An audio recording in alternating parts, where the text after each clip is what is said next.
आज हमने टॉपिक लिया है पीरियोडिक क्लासिफिकेशन ऑफ एलिमेंट। ये क्लास 10 महाराष्ट्र बोर्ड का टॉपिक है। तो एक्चुअली ट्रायड क्या है, तो इसमें हम अराउंड 25 to 30 कंसेप्ट कवर करेंगे।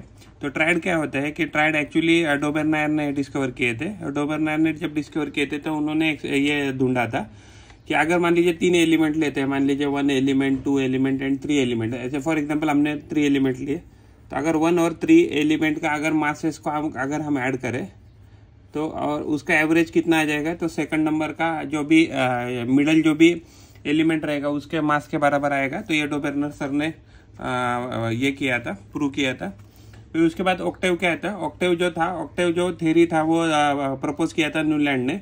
तो न्यूलैंड ने क्या बोला था कि जो प्रॉपर्टीज ऑफ 8 एलिमेंट, अगर हम एटॉमिक मासेस में अगर नंबर एलिमेंट अरेंज करें 1 2 3 4 5 6 7, तो 7 अरेंज किए तो 8 नंबर जो रहेगा, तो 8 नंबर का प्रॉपर्टी एंड 1 नंबर का property, physical property, even chemical property almost क्या रहेंगे, सिमिलर रहेंगे। तो ये न्यूलैंड ऑक्टेव लॉ के हिसाब से या थ्योरी के हिसाब से बोला गया था। उसके बाद एटॉमिक नंबर क्या होता है, तो एटॉमिक नंबर जो है, तो एटॉमिक नंबर पे मोदले सर ने काम किया था। तो उन्होंने ऑब्जर्व किया था कि जो भी एक्चुअली जो पॉजिटिव चार्ज था वो कहाँ है, तो पॉजिटिव चार्ज न्यूक्लियस पे सेंट्रलाइज होता है। एंड जो भी चार्ज आता है, जो भी पॉजिटिव चार्ज आता है उसके वजह से क्या होता है कि उसके वजह से अगर हम उसको हम एटॉमिक नंबर कहते हैं, तो अगर उस ऑर्डर में अगर हम एलिमेंट को अरेंज करें यानी as per increasing atomic number, तो हमें क्या मिलेगा, तो हमें पीरियोडिक टेबल में हम उसे डिफाइन कर सकते हैं। ये मोदले सर ने डिफाइन करके दिखाया था। उसके बाद पीरियड क्या था, तो period was firstly propose by mister Mendeleev. तो मेंडेलीव सर ने क्या कहा था कि जैसे जैसे अगर हम एटॉमिक मासेस अगर इंक्रीजिंग कंडीशन में रखेंगे, तो मान लीजिए फर्स्ट एलिमेंट, फिर मान लीजिए सेकंड, फिर थर्ड, फिर फोर्थ, फिर फिफ्थ, फिर सिक्स्थ, सेवंथ, तो अगर हम ऐसा अगर हॉरिजॉन्टली अरेंज करें तो इसको उन्होंने क्या कहा था, तो उसको उन्होंने पीरियड कहा था। तो उसमें क्या है कि सिक्वेंशियल चेंज इन मॉलिक्यूलर फॉर्मूले, यानी कि क्या हो जाएगा, उसका मास धीरे धीरे करके बढ़ता रहेगा, तो उसका प्रॉपर्टी अलग अलग रहेगा। अगर हम न्यूक्लियस की बात करें तो न्यूक्लियस में क्या होता है कि प्रोटॉन और न्यूट्रॉन रहता है, और उसका जो एटम का जो भी मास है वो कहाँ कॉन्सेंट्रेट होता है, तो न्यूक्लियस में कॉन्सेंट्रेट होता है। और न्यूक्लियस जो प्रोटॉन होते हैं वो पॉजिटिवली चार्ज होते हैं। अगर न्यूट्रॉन की बात करें तो वो न्यूट्रल होते हैं। एंड जो भी चार्ज होता है उसके ऊपर, प्रोटॉन के ऊपर एग्जैक्टली वही चार्ज कंट्रीब्यूट करता है उसको चार्ज देने के लिए। एंड प्रोटॉन एंड न्यूट्रॉन का जो भी मास है वो एटॉमिक मास के लिए कंट्रीब्यूट करता है। तो न्यूक्लियस का जो भी डिस्कवरी था वो रुदरफोर्ड सर ने किया था। अगर हम इलेक्ट्रॉन की बात करें तो electron is the lightest particle and negatively charge particle available in the extra nuclear part. मान लीजिए अगर न्यूक्लियस, ये मान लीजिए कोई भी एटम का ये न्यूक्लियस है और ये मान लीजिए इसका आउटर मोस्ट शेल है, तो एक्चुअली अदर देन न्यूक्लियस ये जो भी आउटर मोस्ट शेल है उसके अंदर आपको क्या मिलेगा, तो इलेक्ट्रॉन मिलेगा। तो उसका डिस्कवरी किया था मिस्टर जे थॉमसन सर ने। अगर हम number of electron in the outermost shell जो होते हैं अल्कली मेटल्स के, तो उसमें कितने इलेक्ट्रॉन्स होते हैं आउटर मोस्ट शेल में, तो 1 होते हैं। अगर हम ग्रुप 2 एलिमेंट की बात करें तो ग्रुप 2 एलिमेंट को अल्कलाइन अर्थ मेटल ऐसे भी कहते हैं। उसकी वैलेंसी 2 होती है, यानी कि उसके आउटर मोस्ट शेल में इलेक्ट्रॉन कितने पाए जाएंगे, तो 2 पाए जाएंगे। तो वो क्या करते हैं, वो उनको लूज करके अपना स्टेबिलिटी गेन कर लेते हैं। अगर मान लीजिए अगर हमें कोई कंपाउंड दिया है HCl, तो अगर HCl यानी कि X हमें पता नहीं, X कोई तो मेटल रहेगा मान लीजिए, और ये Cl क्लोरीन है, तो X क्या होना चाहिए, तो X ऐसा एलिमेंट होना चाहिए जिनकी वैलेंसी 1 आनी चाहिए। तो 1 वैलेंसी वाले एलिमेंट कहाँ आते हैं, तो ग्रुप 1 में आते हैं ये एलिमेंट। और ये एलिमेंट क्या होते हैं, तो ये होते हैं अल्कली मेटल्स होते हैं और उनका वैलेंसी होता है 1। और ये सॉलिड कंपाउंड होता है। ये जो HCl है तो ये क्या आयोनिक कंपाउंड है, और ये क्या है, तो एक सॉलिड कंपाउंड रहेगा जिसका मेल्टिंग पॉइंट रहेगा वो बहुत हाई रहेगा। अगर हम पूरे पीरियोडिक टेबल की बात करें तो पूरे पीरियोडिक टेबल में नॉन मेटल्स एंड मेटोलाइट्स सिर्फ हमें कहाँ मिलते हैं, नॉन मेटल्स एंड मेटोलाइट्स हमें पी ब्लॉक एलिमेंट में ही मिलते हैं।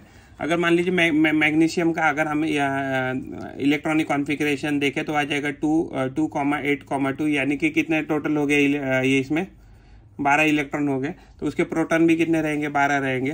तो देखिए इसमें कितने शेल है, 1 सेकंड थर्ड, तो थर्ड शेल है तो इसका पीरियड रहेगा 3। इसके आउटर मोस्ट शेल में कितने इलेक्ट्रॉन है, 2, तो इसकी वैलेंसी रहेगी 2। टोटल इलेक्ट्रॉन्स हो गए 12, तो इसका एटॉमिक नंबर आ गया 12। Each group shows same almost physical. अगर मान लीजिए किसी भी ग्रुप की बात करें, अगर डाउन द लाइन अगर हम पीरियोडिक टेबल में ऊपर से नीचे देखते हैं तो एक जो कॉलम है उसको क्या बोलते हैं, तो ग्रुप कहते हैं। तो ग्रुप के जो भी एलिमेंट रहते हैं तो उनकी क्या रहती है, फिजिकल और केमिकल प्रॉपर्टी क्या रहती है, ऑलमोस्ट सिमिलर रहती है। तो यानी कि एक ग्रुप के एलिमेंट रहेंगे तो उनकी जो केमिकल और फिजिकल प्रॉपर्टी रहेगी वो ऑलमोस्ट सेम रहेगी। यहाँ हमने कुछ इलेक्ट्रॉनिक कॉन्फ़िगरेशन दिखा है। लिथियम 2,1, सिलिकॉन 14 इलेक्ट्रॉनिक नंबर, तो उसका इलेक्ट्रॉनिक कॉन्फ़िगरेशन है 2,8,4। हीलियम का इलेक्ट्रॉनिक कॉन्फ़िगरेशन होता है 2, उसमें सिर्फ 2 ही इलेक्ट्रॉन होते हैं। अगर सोडियम की बात करें तो इसमें 11 इलेक्ट्रॉन्स होते हैं, उस एटॉमिक नंबर उसका 11 है, तो उसका इलेक्ट्रॉनिक कॉन्फ़िगरेशन हो जाएगा 2,8,1। अगर फास्फोरस की बात करें तो उसका एटॉमिक नंबर 15 है, यानी कि 15 उसमें प्रोटॉन और 15 इलेक्ट्रॉन होने चाहिए, तो उसका इलेक्ट्रॉनिक कॉन्फ़िगरेशन है 2,8,5। तो देखिए एक्चुअली ये जो है तो ये कहाँ आना चाहिए, तो ये फर्स्ट पीरियड में आना चाहिए, क्योंकि इसके पास एक ही शेल है। तो ये कहाँ आना चाहिए, तो ये सेकंड पीरियड में आना चाहिए। अगर हम इसकी बात करें तो ये कहाँ आना चाहिए, तो ये थर्ड पीरियड में आना चाहिए। इसकी बात करें तो ये भी कहाँ आना चाहिए, थर्ड पीरियड में, क्योंकि इसके पास कितने शेल है, 3 शेल है। तो ये इसके पास भी 3 शेल है, तो ये कहाँ आना चाहिए, तो ये थर्ड शेल में ये एलिमेंट आना चाहिए। तो देखिए इसमें आउटर मोस्ट में कितने इलेक्ट्रॉन है, तो 1। तो इसके भी आउटर मोस्ट में कितने इलेक्ट्रॉन है, 1। तो यानी कि ये क्या होने चाहिए, तो ये क्या होने चाहिए, सेम ग्रुप के एलिमेंट होने चाहिए, राइट। तो अगर इससे हम क्या होता है कि इलेक्ट्रॉनिक कॉन्फ़िगरेशन से वो कौन से पीरियड में है या कौन से ग्रुप में है, या हम आसानी से डिफाइन कर सकते हैं या ढूंढ सकते हैं। अगर सेम नंबर ऑफ शेल रहेगा तो सेम पीरियड है। जैसे हमने यहाँ देखिए, यहाँ 3 है, 3 शेल, यहाँ भी 3 शेल, तो और यहाँ भी 3 शेल, 1 2 3, तो ये क्या सेम पीरियड के एलिमेंट है। अगर same number of valence electron, देखिए यहाँ फॉर एग्जांपल यहाँ 2,1 और यहाँ 2,8,1, तो ये क्या होने चाहिए, तो सेम ग्रुप के एलिमेंट होने चाहिए। अगर same number of valence electron है तो कहाँ आने चाहिए, सेम ग्रुप में आने चाहिए। इलेक्ट्रोनिगेटिविटी क्या होती है, तो इलेक्ट्रोनिगेटिविटी क्या होता है, तो नॉन मेटेलिक कैरेक्टर होता है। नॉन मेटेलिक कैरेक्टर में क्या रहता है, tendency of an atom to retain the electron, या अपने पास पुल करके रखने का इलेक्ट्रॉन को रिलीज नहीं करना है, इस टेंडेंसी को क्या बोलते हैं, तो इलेक्ट्रोनिगेटिविटी ऐसे कहते हैं। अगर हम मान लीजिए किसी भी पीरियड में, मान लीजिए लेफ्ट से अगर राइट की तरफ जाएंगे तो क्या होता है, इलेक्ट्रोनिगेटिविटी बढ़ता रहता है, यानी कि एटम जो होता है या एलिमेंट होता है उनका टेंडेंसी इलेक्ट्रॉन को लूज करने का कम होता जाता है। We are not talking about the inert gases, या हम जिसको हम ग्रुप 18 बोलते हैं, तो group 18 are not part of the chemical reaction, mean they show very less affinity toward the chemical reaction, तो we are not talking about that. और electronegativity के बाद है इलेक्ट्रोपॉजिटिविटी। तो इलेक्ट्रोपॉजिटिविटी क्या है, metallic character tendency to donate electron increases down the group, यानी कि अगर हम यहाँ से अप है मान लीजिए और यहाँ से अप से मान लीजिए डाउन नीचे जा रहे हैं, तो अगर हम डाउन द ग्रुप जा रहे हैं ऊपर से नीचे, तो क्या हो जाएगा, तो उनका tendency to donate the electron will be increasing, तो यानी कि they are more preferred to lose the electron, और वो इलेक्ट्रॉन डोनेट करके स्टेबिलिटी गेन करना चाहते हैं। अगर हम साइज ऑफ एटम की बात करें तो जैसे जैसे उसके शेल बढ़ते हैं, फॉर एग्जांपल यहाँ हमने न्यूक्लियस निकाला, उसका ये फर्स्ट शेल निकाला, और मान लीजिए सेकंड शेल निकाला, उसके बाद थर्ड शेल निकाला। आप देखेंगे कि जैसे जैसे शेल बढ़ रहे हैं तो उसका क्या एटम का साइज बढ़ रहा है। More the number of shells in an atom and more और most left in the periodic table, the more is the size of the atom. तो अगर मान लीजिए कोई भी पीरियोडिक, अगर मान लीजिए हम यहाँ पीरियोडिक टेबल ड्रॉ करें, तो इस पीरियोडिक टेबल में जो भी लेफ्ट में जो रहेंगे एटम, सबसे ज़्यादा लेफ्ट में जो रहेंगे तो उनका साइज क्या रहेगा, ज़्यादा रहेगा, और जो भी सबसे राइट में रहेंगे तो उनका साइज क्या रहेगा, कंपेरेटिवली कम रहेगा। अगर हम ऊपर से अप से लेके डाउन तक अगर जा रहे हैं, डाउन द ग्रुप जा रहे हैं, तो नीचे नीचे क्या हो जाएगा, तो उसका साइज बढ़ता रहेगा। तो पूरे पीरियोडिक टेबल में फ्रांथियम है कि उसका साइज सबसे ज़्यादा रहता है, तो फ्रांथियम का एटॉमिक नंबर है 87 और उसका एटॉमिक मास है 223। मेटेलिक कैरेक्टर क्या होते हैं, तो मेटेलिक कैरेक्टर होते हैं एटम का या एलिमेंट का टेंडेंसी टू लूज और डोनेट इलेक्ट्रॉन इजीली। तो जो सीजियम होता है, तो सीजियम सबसे ज़्यादा मेटेलिक कैरेक्टर शो करता है। तो सीजियम का जो नंबर होता है एटॉमिक नंबर वो 55 होता है और उसका एटॉमिक मास होता है 133। तो ये ग्रुप 1 का एलिमेंट है। तो ग्रुप 1 के एलिमेंट सबसे ज्यादा इलेक्ट्रोपॉजिटिव शो करते हैं और उसमें भी सीजियम सबसे ज्यादा इलेक्ट्रोपॉजिटिविटी शो करता है। नॉन मेटेलिक कैरेक्टर की बात करें तो टेंडेंसी टू रिटेन और accept electron of an atom is, तो एक्चुअली जो नॉन मेटल्स रहते हैं वो नॉन मेटेलिक कैरेक्टर शो करते हैं। जो फ्लोरीन है तो फ्लोरीन का एक्चुअली नंबर कितना है, तो फ्लोरीन का एटॉमिक नंबर है 9। तो फ्लोरीन का एटॉमिक नंबर 9 है और वो सबसे ज्यादा मोस्ट इलेक्ट्रोनेगेटिव एलिमेंट है इन पीरियोडिक टेबल। उसके बाद हमने कुछ साइजेस लिखी है। मान लीजिए अगर हम बात करते हैं हेलियम, तो हेलियम क्या होता है कि फ्री स्टेट में पाया जाता है, एक्चुअली मोनो एटॉमिक है हेलियम। तो हेलियम का जो साइज होता है एटम का वो होता है 31 पिकोमीटर। अगर पिकोमीटर में हम मीटर में कन्वर्ट करेंगे तो हो जाएगा वैल्यू 31 × 10⁻⁻12 मीटर। तो ये एटॉमिक रेडियस लिखा है। हाइड्रोजन अगर एटम करे तो हाइड्रोजन क्या होता है, हमें हमेशा H2 के फॉर्म में मिलता है। तो उसकी जो एटॉमिक रेडियस आती है वो आती है लगभग 53 पिकोमीटर एंड अगर मीटर में करें तो यह आ जाएगा 52 × 10⁻12 मीटर। अगर सीजियम की बात करें तो सीजियम का जो साइज आता है एटॉमिक रेडियस का वो आता है 267 पिकोमीटर, यानी कि 267 × 10⁻12 मीटर इतना आता है। अगर हाइड्रोजन की बात करें तो hydrogen smallest atomic mass carry करता है, यानी कि सबसे अगर लाइटेस्ट अगर कोई एलिमेंट रहेगा पीरियोडिक टेबल में तो वो रहेगा हाइड्रोजन। अगर सबसे हेवीएस्ट अगर हम बात करें किसी एलिमेंट की तो वो है ऑर्गेनेसन, जो उसका जो नंबर है वो है 118। हाइड्रोजन का एटॉमिक नंबर है 1। तो एक्चुअली ऑर्गेनेसन जो है तो वो सबसे हेवीएस्ट एलिमेंट या उसका एटम जो भी है वो हेवीएस्ट रहता है। उसका जो भी मास एटॉमिक मास रहता है वो अराउंड रहता है 300 यूनिफाइड मास। हाइड्रोजन का मास आता है 1 यूनिफाइड मास। नोबल गैस के हमने एटॉमिक रेडियस लिखे हैं। हेलियम का जो है उसका एटॉमिक नंबर 2 है, तो उसका एटॉमिक रेडियस आता है 31 पिकोमीटर। तो मीटर में आ जाएगा 31 × 10⁻12 मीटर। जो ऑर्गेनेसन है, ऑर्गेनेसन का एटॉमिक नंबर है 118, उसका एटॉमिक रेडियस आएगा 152 पिकोमीटर, यानी 152 × 10⁻12 मीटर। तो अगर most reactive metal non metal की बात करें पीरियोडिक टेबल में तो most reactive non metal periodic table में फ्लोरीन आता है जिसका एटॉमिक नंबर होता है 9। अगर मोस्ट रिएक्टिव मेटल की बात करें पूरे पीरियोडिक टेबल में वो आता है पोटेशियम। पोटेशियम का एटॉमिक नंबर है 19। मेंडेलिव पीरियोडिक लॉ क्या था, तो मेंडेलिक पीरियोडिक लॉ था क्या, तो मेंडेलिक पीरियोडिक लॉ के हिसाबिक जो भी एटॉमिक मासेस थे, एटॉमिक मासेस क्या शो करते हैं, तो physical and chemical properties of the element show करते हैं। अगर हमने एलिमेंट्स को उनके इंक्रीजिंग मासेस में अगर अरेंज कर दिया तो उसमें एक्चुअली मेंडेलिव पीरियोडिक लॉ में जो भी एलिमेंट्स थे वो कैसे atomic masses, increasing atomic masses through arrange किए थे।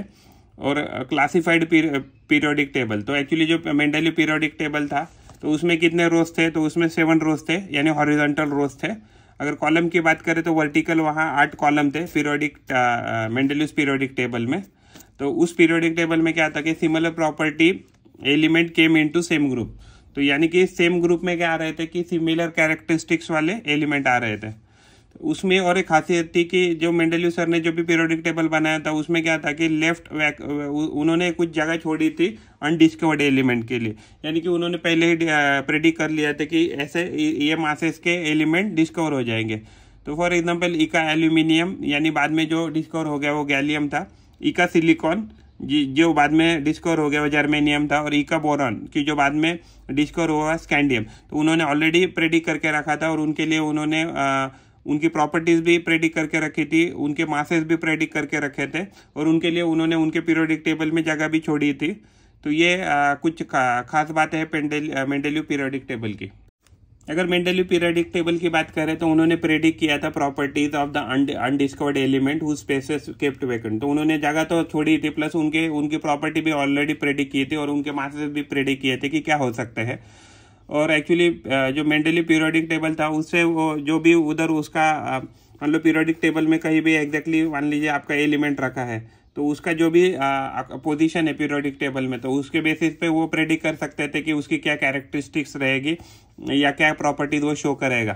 तो मेंडेलिव बाद में क्या हो गया कि जब भी मोर डिस्कवरी के बाद नोबल गैसेस का जब डिस्कवरी हुआ तो उनके लिए उन्होंने क्या किया, तो उन्होंने एक जीरो टेबल भी बनाया था। तो जीरो ग्रुप में क्या किया था, जीरो ग्रुप में उन्होंने नोबल गैसेस को प्लेस कर दिया था। तो मेंडेलिव के पीरियोडिक टेबल में नोबल गैसेस इजीली अकोमोडेट भी कर पाए। तो डीमेरिट्स क्या थे मेंडेलिव पीरियोडिक टेबल के, तो डीमेरिट्स में है। तो जो आइसोटोप थे, तो आइसोटोप को कहाँ रखना है, तो आइसोटोप को कहाँ रखना है ये एक्सप्लेन नहीं कर पाए। और क्या है कि सभी एटॉमिक मासेस वो एग्जैक्टली जस्टिफाई नहीं कर पाए कि इसका एटॉमिक मासेस क्या है। तो क्या हो गया कि कुछ जो एटॉमिक मासेस थे वो सही से एक्सप्लेन नहीं करने के कारण वो पीरियोडिक टेबल में सही से रख नहीं पाए। और एक्चुअली जो हाइड्रोजन का जो पोजीशन था, तो हाइड्रोजन कैसी कैरेक्टरिस्टिक्स दिखाता है, ग्रुप 1 जैसे भी दिखाता है एंड ग्रुप 17 जैसे भी शो करता है। इसकी वजह से जो हाइड्रोजन का जो पोजीशन था, तो मेंडली पीरियोडिक टेबल में वो प्लेस नहीं कर पाए, उसको जस्टिफाई नहीं कर पाए कि कहाँ रखना है एग्जैक्टली। जो उसके बाद जो मोदले ने जो पीरियोडिक टेबल लाया, तो उसको ही मॉडर्न पीरियोडिक टेबल कहते हैं। तो उसमें जो भी एलिमेंट थे वो एलिमेंट कैसे रखे थे, तो इंक्रीजिंग एटॉमिक नंबर के हिसाब से, यानी कि इंक्रीजिंग नंबर ऑफ प्रोटॉन के हिसाब से रखे थे। और उसकी वजह से क्या हो गया कि जो सिमिलर अरेंज जो भी एलिमेंट है वो एक ही ग्रुप में ऑटोमेटिकली आ गए। जो ग्रुप है उसको ही क्या बोला गया, तो वर्टिकल कॉलम ऐसा बोला गया।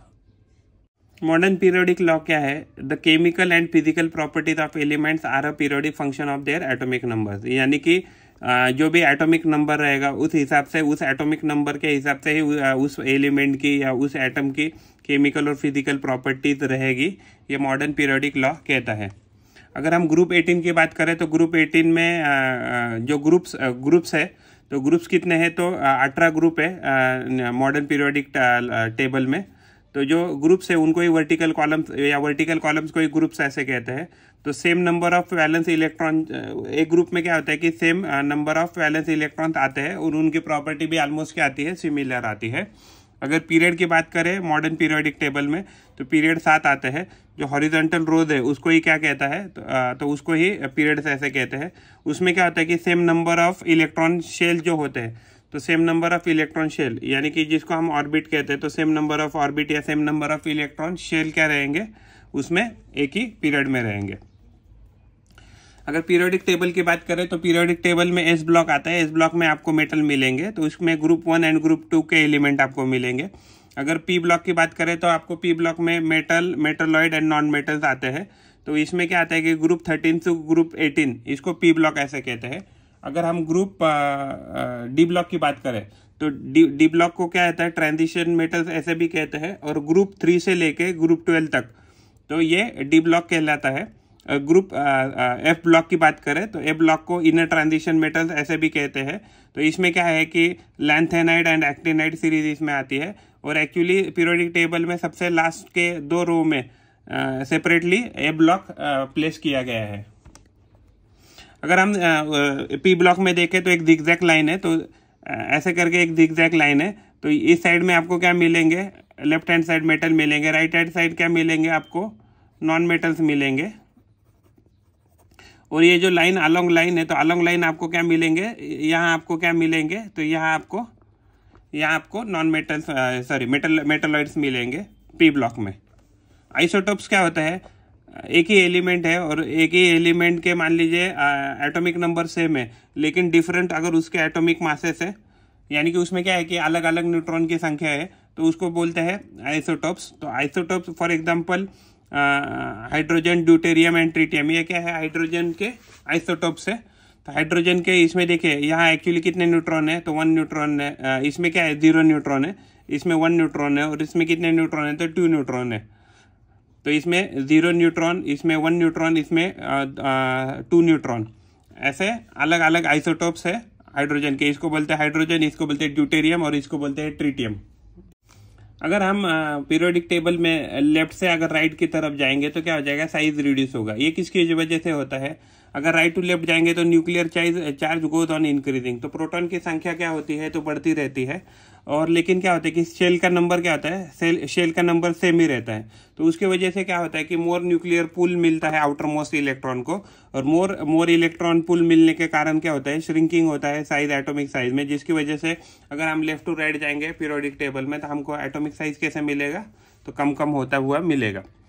अगर हम एटॉमिक साइज की बात करें, तो एटॉमिक साइज क्या होता है, डाउन द ग्रुप। अगर हम ऊपर से नीचे किसी भी ग्रुप में ऊपर से अप से लेकर डाउन तक अगर जाएंगे, तो हमें क्या होगा, तो हमें एक्चुअली उसका साइज बड़ा बड़ा मिलेगा। तो उसे ऐसा क्यों होता है, क्योंकि नंबर ऑफ शेल्स क्या होते हैं, इंक्रीज होते रहते हैं ऊपर से जब नीचे जाएंगे। तो तो डिस्टेंस बिटवीन यानी कि जो न्यूक्लियस है, न्यूक्लियस से एक्चुअली जो भी आउटर मोस्ट शेल का इलेक्ट्रॉन है उसका डिस्टेंस क्या होता है, तो ये डिस्टेंस एक्चुअली बढ़ता रहता है। उसकी वजह से क्या होता है कि जो न्यूक्लियर फोर्स है आउटर मोस्ट इलेक्ट्रॉन पे लगने वाला वो कम कम होने लगता है। उसकी वजह से क्या होता है कि लेसर न्यूक्लियर फोर्स की वजह से क्या होता है, उसका जो एटम का साइज है या रेडियस है वो बढ़ना चालू हो जाता है। जैसे जैसे आप ग्रुप के नीचे जाएंगे तो आपको क्या मिलेंगे, तो बड़ी बड़ी एटॉमिक रेडियस के एलिमेंट मिलेंगे। तो कैपेसिटी हर शेल की क्या है कि एक पर्टिकुलर कैपेसिटी, मैक्सिमम इतने ही इलेक्ट्रॉन इसमें रख सकते हैं। तो उसका फॉर्मूला है 2n², वेयर n क्या है, n क्या है तो शेल नंबर है। तो अगर हम के शेल की बात करें तो के शेल में 2 इलेक्ट्रॉन मैक्सिमम रख सकते हैं, एल शेल में 8 इलेक्ट्रॉन रख सकते हैं, एम शेल की बात करें तो 18 इलेक्ट्रॉन रख सकते हैं, एन शेल की बात करें तो 32 इलेक्ट्रॉन रख सकते हैं। और इसके बाद की जो भी शेल आएगी इसमें कितने इलेक्ट्रॉन आएंगे, तो इसके बाद इसके 50 इलेक्ट्रॉन मैक्सिमम आ सकते हैं उस शेल में। ग्रुप 1 के जो भी मेटल्स है उनको अल्कली मेटल्स कहा जाता है। ग्रुप 2 के जो भी मेटल्स है उसको अल्कलाइन अर्थ मेटल ऐसा कहा जाता है। ग्रुप 17 के एलिमेंट्स को हैलोजन फैमिली ऐसा कहा जाता है। ग्रुप 18 के जो भी एलिमेंट्स हैं उनको कहा जाता है नोबल गैसेस या इनर्ट गैसेस। उसके बाद है डोबेर्नाय ट्राइड। डोबेर्नाय ट्राइड में क्या बोला था, तो उन्होंने कहा था कि फर्स्ट और थर्ड अगर एलिमेंट की अगर हम एटॉमिक मासेस का सम करें तो ये एवरेज किसके बराबर आएगा, जो मिडल एलिमेंट है उसके। तो उन्होंने ढूंढे थे ट्राइड लिथियम सोडियम पोटेशियम, दूसरा ट्राइड ढूंढा था उन्होंने कैल्शियम स्ट्रोंटियम बेरियम, और तीसरा ट्राइड ढूंढा था उन्होंने क्लोरीन ब्रोमीन आयोडीन। तो अगर आप इसका एटॉमिक मासेस तो यहाँ लिखा है, तो अगर आप उसका कैलकुलेशन कर देखें 7 + 39 का एवरेज करेंगे तो 23 आ जाएगा, एंड 40 + 137 अगर इसका एवरेज करेगा तो ये लगभग 87 के आसपास आ जाएगा। और 35.5 एंड 127 इसका एवरेज लेंगे तो 80 के आसपास आ जाएगा। तो ये डोबेर्नाय ट्राइड ने प्रूव करके दिखाया था।